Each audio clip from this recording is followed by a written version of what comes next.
Right now, everybody's waiting on Aaron Rodgers. You have the Steelers waiting on Aaron Rodgers, the Giants waiting on Aaron Rodgers, Russell Wilson waiting on Aaron Rodgers. A lot of people waiting on Aaron Rodgers, who doesn't appear to be in any great rush to make his decision. All right, so Adam Schefter has a great podcast. You should all listen to it. It's the aptly named Adam Schefter podcast. And this morning, a new episode dropped.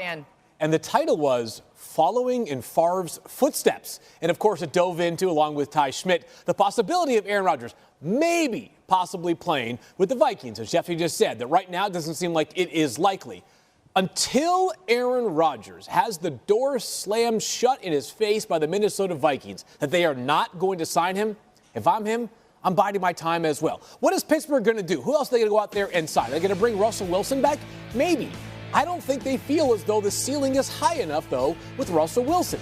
So if I'm Aaron Rodgers, understanding that Pittsburgh is probably an option if I wait a little bit longer, I'm going to at least make the Minnesota Vikings tell me definitively no. Because while I might have some apprehension if I'm the Vikings about signing Aaron Rodgers, unquestionably, if I'm Aaron Rodgers, the place that gives me the best chance to win big in 2025 is Minnesota. So while I'd love it for the news cycle if we had some clarity, Laura, I don't blame Rodgers, even if there's a remote possibility of Minnesota eventually bubbling up. Just feels so deja vu a couple years ago. All right, Mel, let's say the Steelers don't go and get Aaron Rodgers. Is it possible they find their quarterback in April's draft?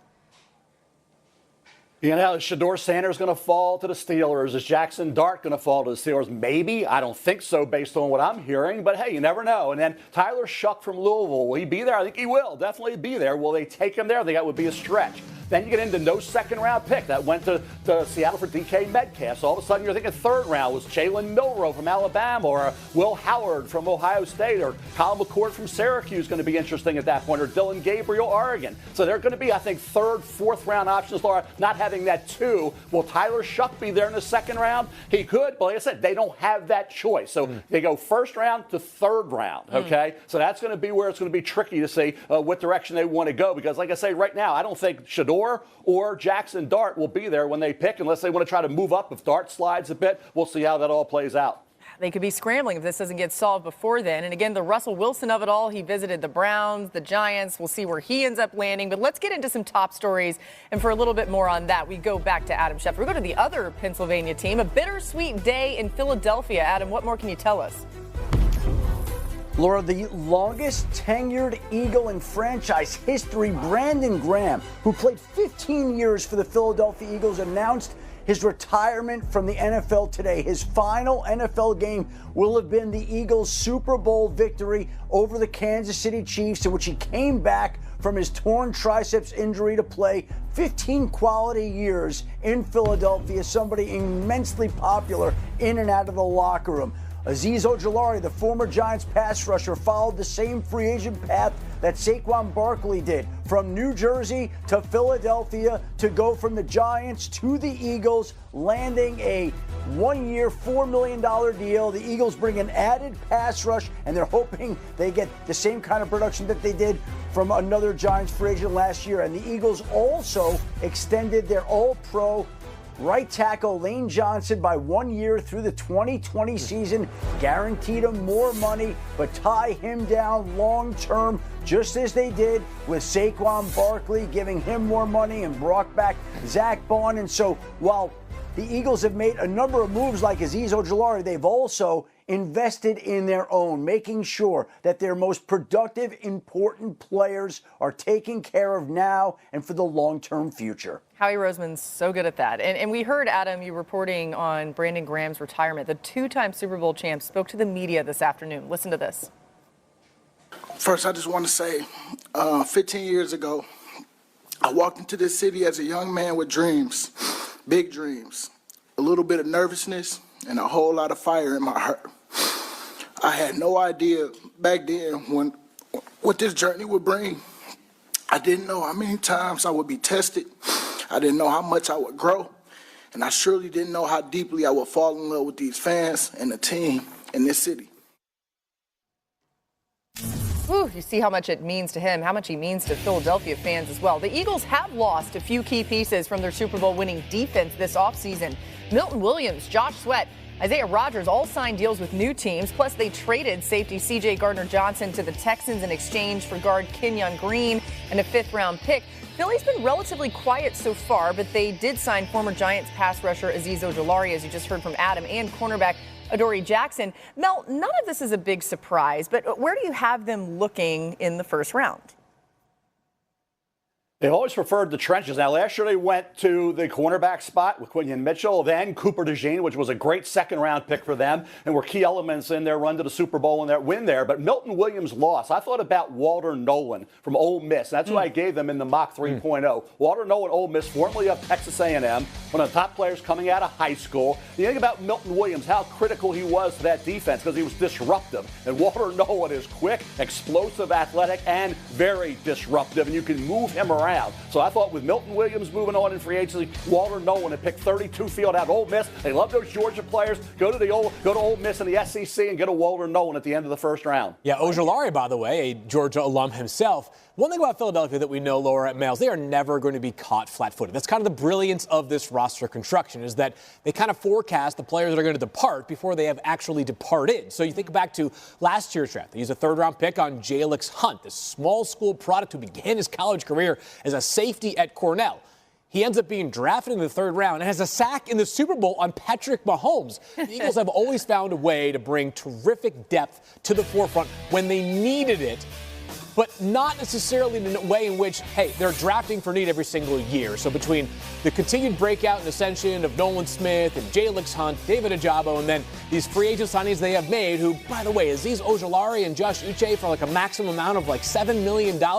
We'll see whether those guys work out. But there's just low-risk investments by the Philadelphia Eagles front office that they have enough reward that it's worth doing so.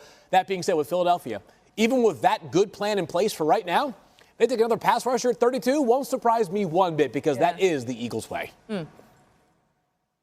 Well, Phil, I think they're going to have a lot of options because we've seen them this offseason pay Saquon Barkley and Lane Johnson and Zach Bond.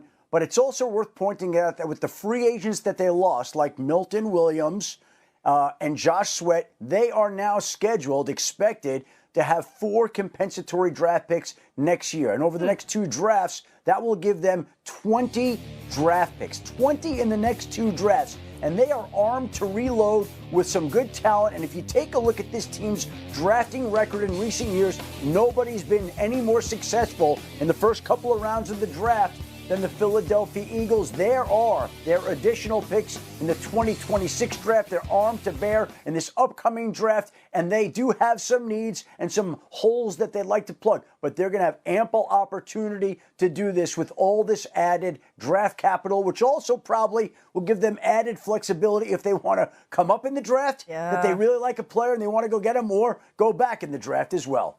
Yeah, it's fascinating, too. I mean, those players that they could get with the picks they've got in the early rounds, too, those are consequential rounds where you're really going to make your team or break your team. But in their case, make your team. All right, new on NFL Live. Some news out of New England, Adam. What do we need to know? All right, Laura, yesterday the Minnesota Vikings released their former first-round draft pick, Garrett Bradbury, the center. He's now reached agreement on a 2-year deal worth up to $12 million with the New England Patriots. So the Patriots taking steps to fortify their offensive line after they released David Andrews earlier this offseason. Their veteran team captain moved on from him, but Garrett Bradbury now is going to step in, and he looks like he is in line to become the new starting center for Drake May and the New England Patriots. Yeah, Laura, this team really needs some stability in the middle of the offensive line. Now, they did make a signing of Morgan Moses last week during free agency. They feel like they have the right side of the offensive line now accounted for between Moses and Mike Onwenu. Regardless of the fact that the Patriots have some serious holes amongst their wide receiver room, they have to find a way to also keep Drake May protected. He's a very mobile quarterback, but last year he was under duress far too much. Huge part of the equation that is still missing in New England, left tackle. That being said, you can't get all your moves done in just one day. So New England now has a man in the middle of the offense under new offensive line coach, Doug Marrone, who's been around forever in the NFL, knows offensive line play as well as anybody, to help give Drake May a little bit more stability. All right, so O-line, left tackle specifically, wide receiver, that's what we're looking out for the Patriots in the draft. We'll see if they can get it done there. Maybe a mock draft could give us some insight on that. Oh, that's a good teaser. And we're just getting started on NFL Live, okay? The Bears overhauled their offensive line. C's coverage focuses on the prospect's journey to the draft. And look what you're looking at here, okay? It's mock time. Mel Kiper, mock draft 3.0. is out. We're diving in today. There's so much to dive into here, but with the man himself, Mel Kiper Jr. Let's start here. Mel, take us through your top 3 picks. Let's start with the Titans at 1.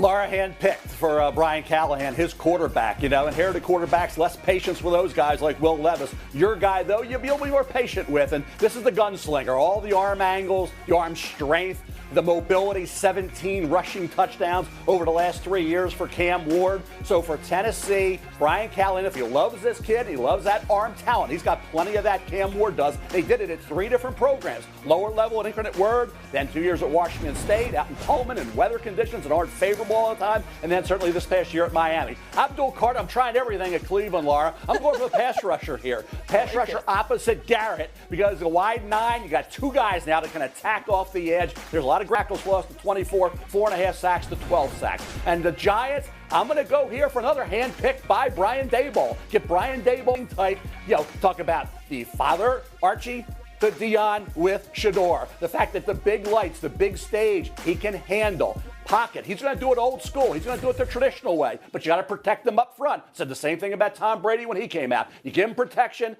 give him a solid offensive line in front of him, he will pick the defense apart. Oh, I love it, Mel. All right, one big reason. Let's zero in on the Titans a little bit, okay? We've got Mel, of course, having them take Cam Ward with the first overall pick. And one big reason for that would be Will Levis, okay? He came into the league, and since he's come in, he's had the worst total QBR, has been sacked at the highest rate in the NFL. He also has the second worst completion percentage and has more turnovers than offensive touchdowns. So, Phil, the Titans haven't been so lucky when it's come to drafting quarterbacks in the past few years.